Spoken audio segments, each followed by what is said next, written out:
experience. And it wants you to mold that and manage it and massage it into an experience that works for you.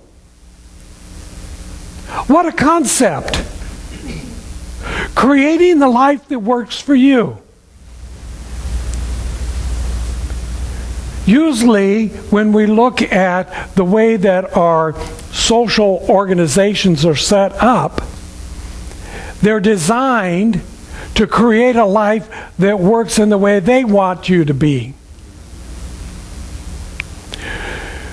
This weekend, our core council, your elected leaders, had a retreat, and we began to come together and gel as the new members on the core in order to kind of see where the direction is that we're going, how we're going to bring this about, how we're going to lead the center into the next phase of its magnificence and its greatness. And we had to wrestle with some of this. We had to look at some of these issues. You know, some of these questions that comes up that says, well, we get a lot of first-time visitors, but where do they go? What are we doing wrong? And we had to get out of that mindset because we are not doing anything wrong. Everything that we are doing is right, whole, perfect, and complete. That individual may have chosen, for whatever reason, that this was not the place nor the time for them to have their experience. And we need to make that okay. If we're about non-judgment, we ought to stop judging people because they're making choices that don't agree with the choices that we want. Allow others to have their life, and you'll have the life that you want. I often say, take care of your own business and get out of everybody else's. Let them have their life. Love them, support them, encourage them, guide them, be available when they're looking for support. One of the things that I asked in my Thursday night class, I asked the students to consider what is expected of you. And they spent a whole week contemplating that. What is expected of me by my church, my family, my partner, my work, my country, my city, right? Whatever. What is expected? Most of the time we don't know.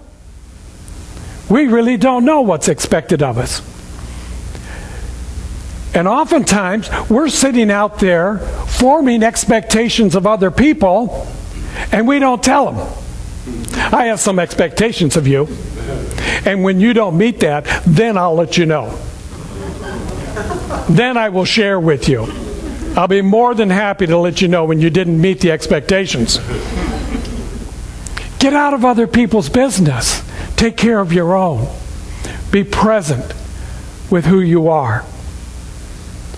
So one of the things that we reached in this retreat with the core council, and you're going to meet them a little later, is that as far as they are concerned, when they are sitting there in that position as the elected leaders of the Center for Spiritual Living Palm Springs, that they need to move their consciousness up to a higher level.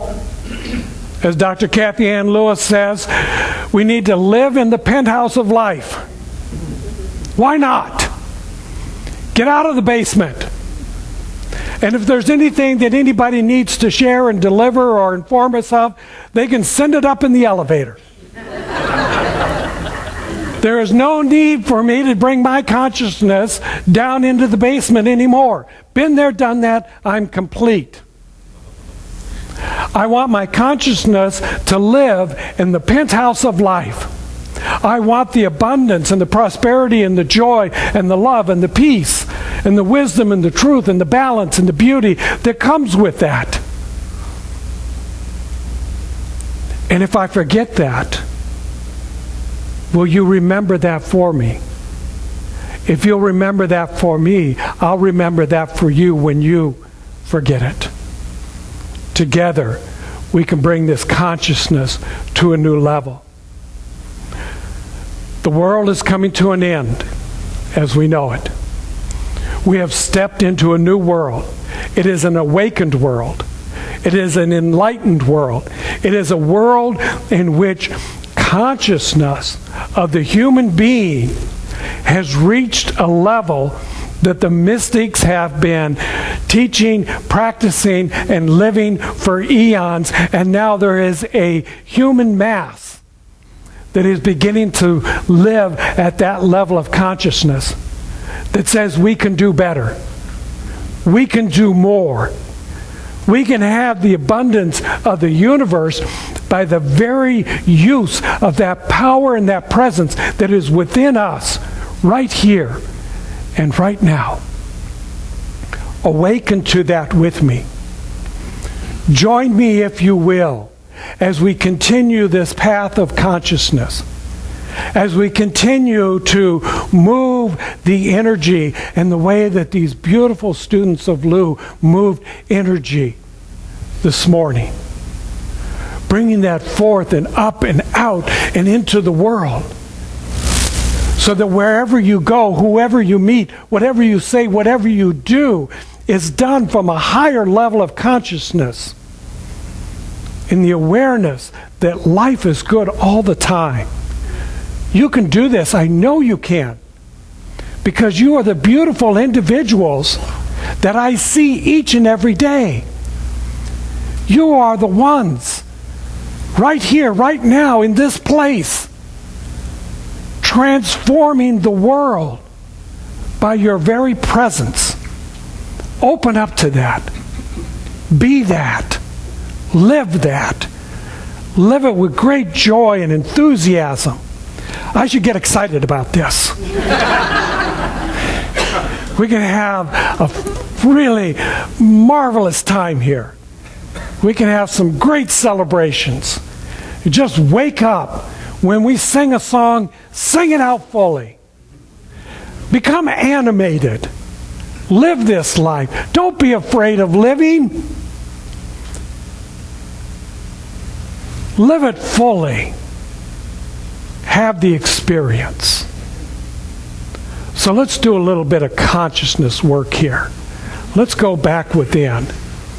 Do a little reflection. Here's how we develop our consciousness. You spend a little time in reflection. You become aware of what's going on. And then you make some self-corrections. 3 simple steps. Move into the quiet. Reflect upon who you are, where you want to be. Become aware of that. And then you'll know what corrections you need to make in order to be back into center. So go within. Close your eyes. Take a nice deep breath.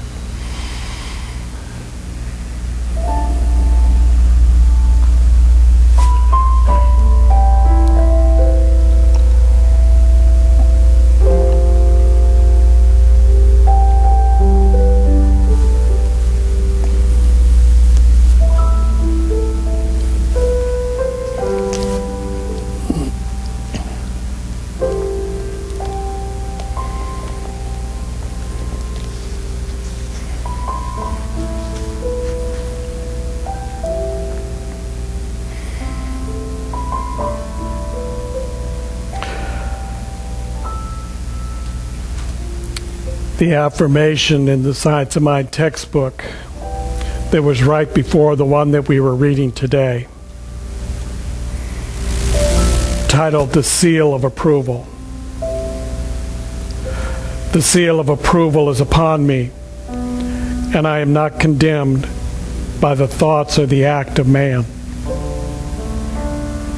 I will fear no evil, for I know that the great Judge of all controls my every act. Let every fear of man be removed from me, and let the silence of my soul bear witness to the truth.